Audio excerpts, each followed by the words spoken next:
1979 gave us one of the most emotionally raw divorce dramas ever put on screen, Kramer versus Kramer. But behind the scenes, things were even more intense than what audiences saw in theaters. Meryl Streep was still mourning the loss of her partner, John Cazale. Dustin Hoffman was going through a messy divorce of his own. And Hoffman, being the method actor he was, took things to a level that would shock viewers today. He wanted a real performance from Streep, so he whispered her dead lover's name during a scene just to break her down on camera.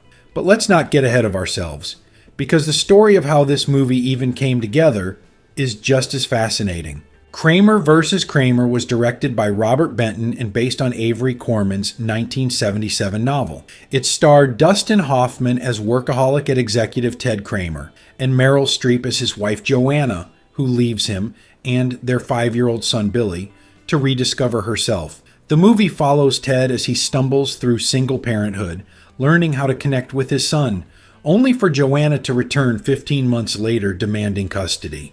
It's a custody battle that broke hearts and sparked debates across America, and it ended up sweeping the Oscars. But the version of the movie we know almost looked very different. Joanna Kramer wasn't written for Meryl Streep. The first choice was Kate Jackson, who was then starring on Charlie's Angels. Meryl had actually been cast in a much smaller part, Ted's one-night stand, later played by JoBeth Williams. But Jackson had scheduling conflicts, so the producers decided to take a gamble and put Streep in the lead. That gamble paid off in Oscar gold, but it also created one of the most notoriously tense sets in Hollywood history. And the tension didn't just come from Hoffman and Streep. Even little Justin Henry, who played Billy, got caught in the crossfire of Hoffman's intensity. Hoffman rehearsed scenes with him endlessly, trying to put the boy at ease, but he also teased him constantly. Once, Hoffman asked Justin who he'd rather live with, him or Streep. Justin didn't hesitate. Her. She's nicer, Hoffman shot back. Oh yeah? Try working with her for 5 weeks and see what you say.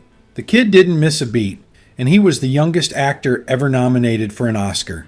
If you're enjoying this dive into Hollywood secrets so far, then please hit subscribe and ring the bell so you never miss a video.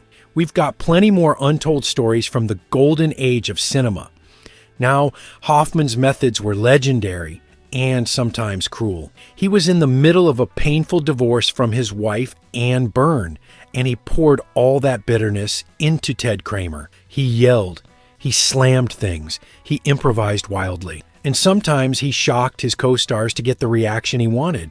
That famous restaurant scene where he suddenly smashes a wine glass against the wall.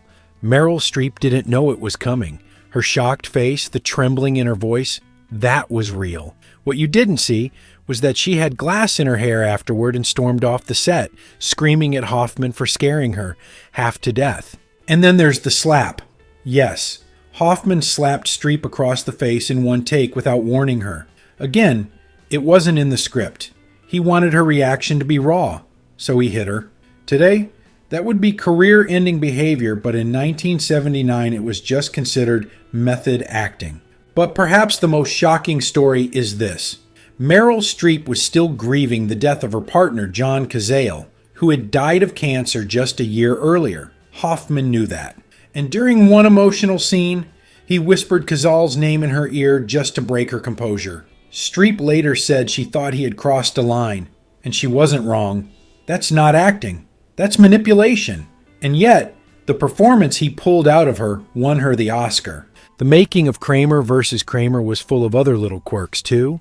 For example, the set decorator vetoed plans to plaster Disney characters all over Billy's bedroom. He argued that Mickey Mouse would practically become a third character in the custody battle, distracting from the intimate drama.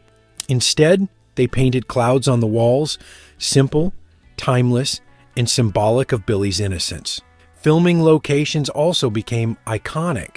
The restaurant where Ted and Joanna meet after her return was J.G. Mellon's, a New York institution. Today, a still from the film hangs on the wall right next to the very table where Hoffman and Streep shot that emotionally brutal scene. Meryl Streep herself was pregnant during production, and by the later scenes, you can see she's always in a raincoat to conceal it.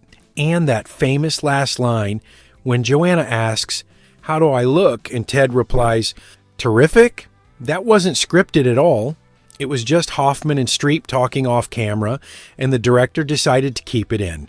Jo Beth Williams, who played Ted's one-night stand, was nervous about her nude scene in front of young Justin Henry. She worried she might traumatize him for life, but the little boy just yawned, totally unfazed.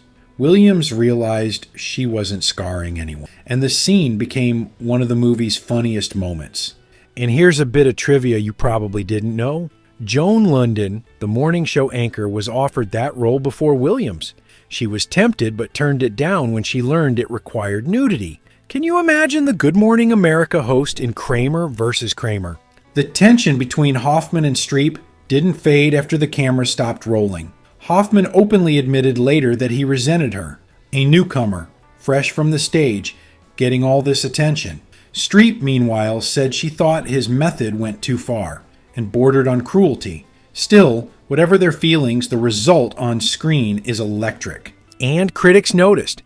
The film grossed $173 million worldwide on an $8 million budget, making it the highest grossing film of 1979. It swept the Oscars. Best Picture, Best Director, Best Actor for Hoffman, Best Supporting Actress for Streep, and Best Adapted Screenplay. Only Justin Henry missed out on the win, though at age 8, he probably didn't mind too much. The movie also struck a nerve culturally. Divorce rates were rising in the late 1970s, and audiences saw their own struggles reflected on screen. Was Joanna a selfish mother for leaving? Was Ted really a hero, or just a man forced into responsibility? The film never gives a neat answer, and that's why it endures. There's even a funny postscript. At the Academy Awards, Streep carried her Oscar into the bathroom and left it there. She had to run back to retrieve it before someone else walked off with it. For someone so composed on screen, even Meryl could have a scatterbrained moment. Looking back now, Kramer versus Kramer is both a landmark drama and a cautionary tale about how far actors and directors would go in the name of authenticity. Dustin Hoffman's whisper of John Cazale's name remains one of the most shocking behind-the-scenes stories in Hollywood history. And while it helped create one of the greatest performances of Streep's career, it also left a lasting shadow over how the movie was made. So now it's time to hear from you. What's your favorite scene in Kramer versus Kramer? Was Hoffman's method brilliance or just cruelty? Drop your thoughts in the comments below. And if you enjoyed this video, make sure to like, subscribe, and ring the bell so you never miss more untold Hollywood stories.